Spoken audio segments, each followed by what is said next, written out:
Assalamualaikum warahmatullahi wabarakatuh. Pada kesempatan kali ini, dalam rangka melaksanakan tugas UAS pelajaran mata kuliah praktek kiroah, akan saya coba mempraktikkan bacaan dengan makro yang telah dipersilahkan untuk memilih, yakni saya memilih pada surat Hud dimulai dari ayat 28 sampai ayat ke-41. A'udzubillahi minasyaitonirrajim. Bismillahirrahmanirrahim.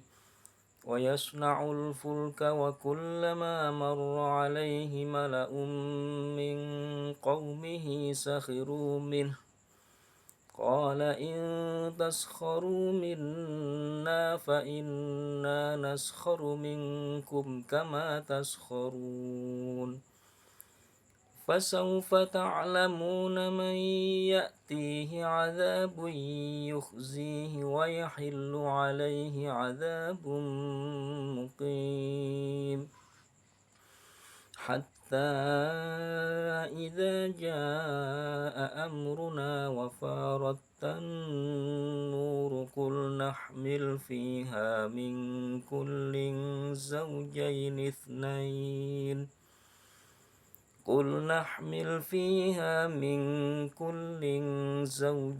اثنين وأهلك إلا من سبق عليه القول وما آمن معه إلا قليل وقال اركبوا فيها بسم الله مجريها ومرساها إن ربي لغفور رحيم صدق الله العظيم. Pada makro yang saya baca tadi terdapat bacaan gharib, yakni pada ayat yang ke-41 lafadznya adalah Bismillahimajreha. Ro yang ada pada lafadz majre itu dibaca dengan bacaan imalah sesuai dengan riwayat Imam Hafiz, sehingga disebut sebagai bacaan gharib karena dalam Al-Quran menurut riwayat Hafiz hanya ada satu yang dibaca imalah, yaitu dalam surat Hud ayat ke-41, yaitu condong antara fathah ke kasroh atau alif ke ya, itu yang disebut dengan imalah, majreha. Kemudian tanda wakaf yang ada dalam makro ini cukup banyak. Saya ambil contoh, yaitu wakaf yang tertulis dengan huruf lam alif yang artinya adalah la taqif atau la waqfa fih, di mana dalam membacanya lebih baik diwasolkan seperti tadi yang sudah saya contohkan, yaitu fasawfa ta'lamuna may ya'ti. Dalam lafadz fasawfa ta'lamun itu terdapat waqaf la. Kemudian berikutnya contoh makhorijul huruf dan sifatul huruf pada dua huruf saja. Di sini saya ambil huruf hamzah. Ada banyak huruf hamzah dalam makro ini. Saya mengambil satu huruf hamzah, mahrotnya adalah di tenggorokan atau al-halqu, bagian paling bawah atau pangkal. Kemudian huruf hamzah ini memiliki beberapa sifat. Ada 5 sifat yang dimilikinya. Yang pertama adalah sifat jahar yang artinya terang. Jadi dari sisi nafas tertahan. Kemudian yang kedua syiddah, kuat, dimana dari sisi suara tertahan. Kemudian dari sifat berikutnya adalah al-infitah, artinya terbuka, yaitu antara lidah dengan langit-langit mulut itu terbuka. A, jadi tidak ditangkepkan.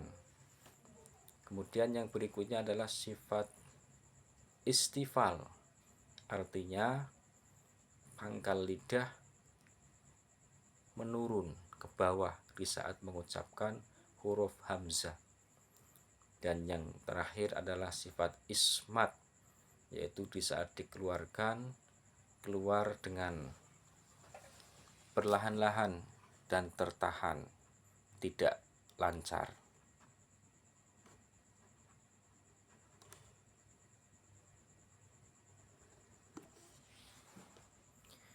Kemudian huruf yang kedua adalah huruf H.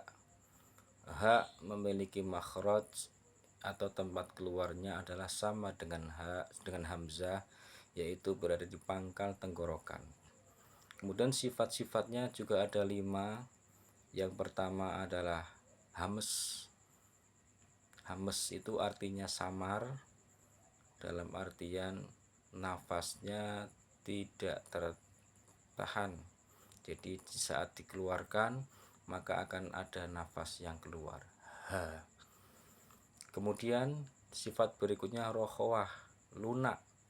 Artinya suara tidak tertahan, suaranya mengalir. Ada suaranya. Contohnya saat kita baca hak disukun, lalu kita datangkan hamzah wasol yang dibaca fathah misalnya, maka akan ada kedengaran suaranya. Kemudian yang berikutnya adalah sifat istifal, yaitu pangkal lidahnya turun ke bawah, tidak naik. Kemudian yang berikutnya, yang keempat adalah infitah, jadi antara langit-langit mulut dengan lidah itu terbuka. Dan yang terakhir adalah ismat, keluar dengan hati-hati, tertahan, tidak mudah.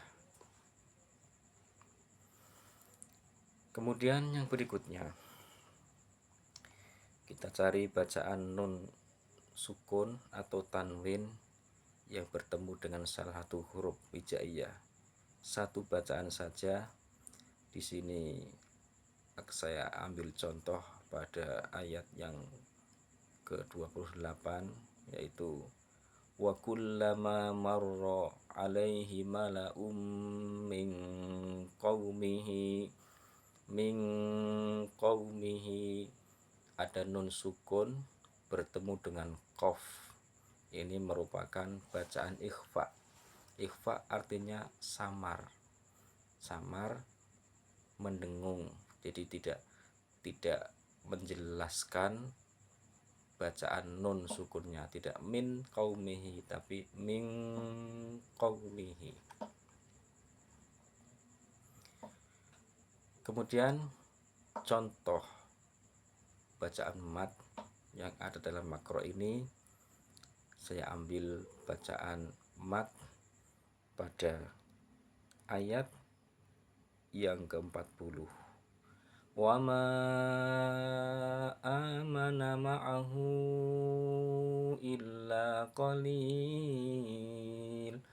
Wa ma amana, wa ma ada bacaan mat berupa alif yang terletak setelah harokat fathah, kemudian diiring-iringi dengan huruf hamzah dalam 2 kalimah atau beda kalimah. Ini dinamakan mad jaiz munfasil. Adapun panjangnya menurut riwayat Imam Hafiz adalah 5 harokat atau 2,5 alif. Wa ma amana. Sekalipun dalam riwayat lain atau dalam qiraah yang lain, misalnya Imam Ibnu Katsir misalnya, ini panjangnya lebih pendek. dari imam yang lain ada yang 1 alif, ada yang 1 alif setengah. Namun dalam qiraat Imam Asim riwayat Hafs, bacaannya panjang matnya adalah 2,5 alif atau 5 harokat. Demikian. Wassalamualaikum warahmatullahi wabarakatuh.